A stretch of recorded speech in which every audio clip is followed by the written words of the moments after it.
Hi everyone, hope you're keeping well. I'm just going to do a quick demo on a card that I made using Electric Ink Designs' new collection called Summer, I don't know if it's Chic or Chic. It's due to be released tomorrow. So I have made this 6x6 card using, this is one of the images that are in the kit. It's a digital kit. So as you can see, it's very bright and vibrant, and I'm just going to show you quickly what I used to colour the sunflower and make the really bright background. So what I've used a 210 GSM card, which is here. I just got it from the range, it wasn't very expensive.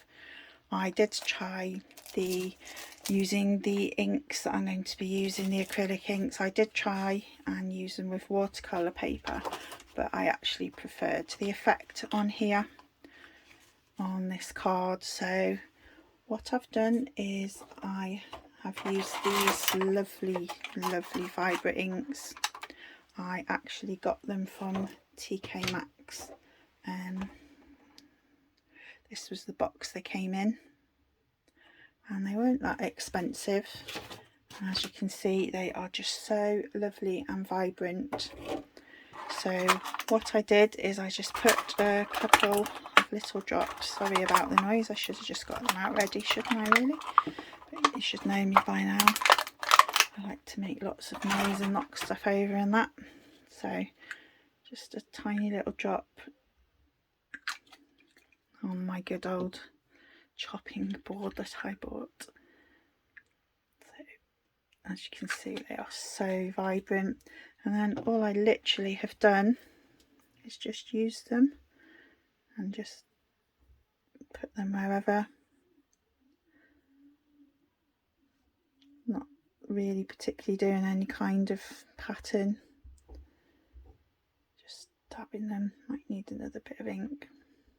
Doesn't matter if you go out the lines, because obviously you can cut it out if you want to keep it and not cut it out, then obviously you can be more careful,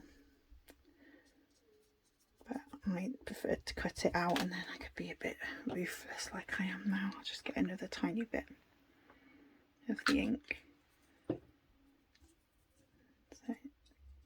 I'm not using any water on this one. And then I just got another dry paintbrush and just literally, it's very random with it. Obviously you can be more careful. I just want to show you a quick demo.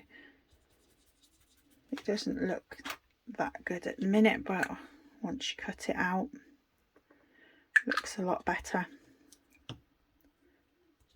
And for the middle of it, I just used a pro marker. Actually, no, I didn't use a pro marker. I don't know what I did.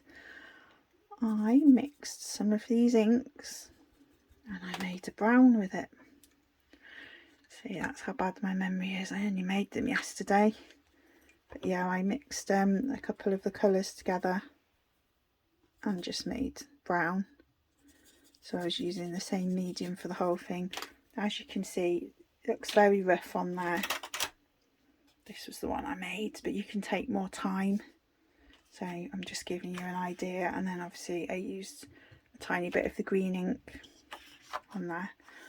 So what I've done to make the background, I'll just show you the card again. I tried the ink on watercolour paper, which is here.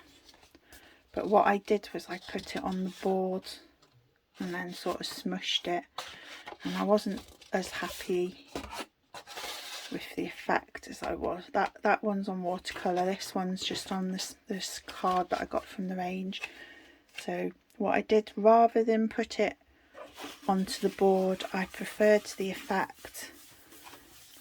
You just obviously don't too oversaturate the paper.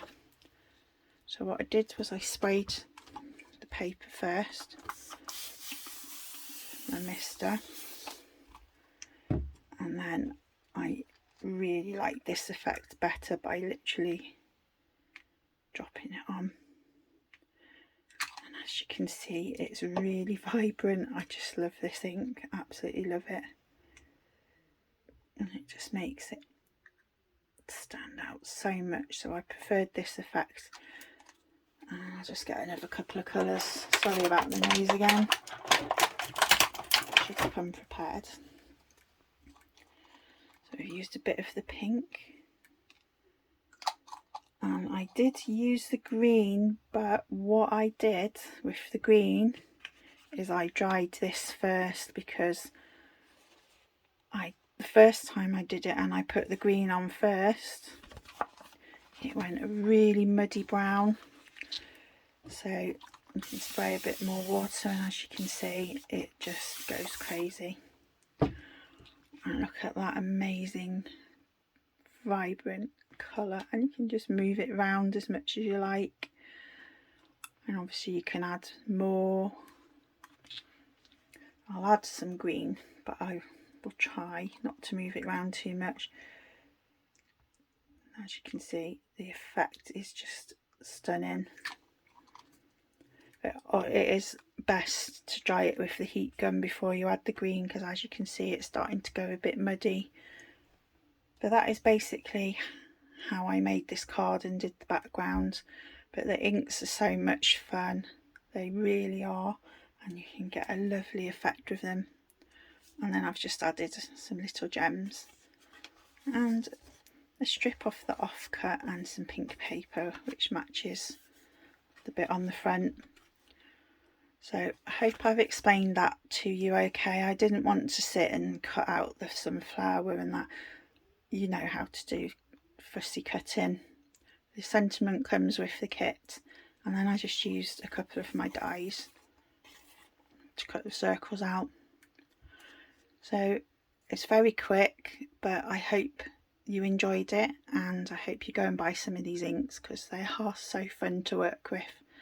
And there are obviously lots of different techniques, but I just loved dropping them onto the wet paper and just watching them do their own thing.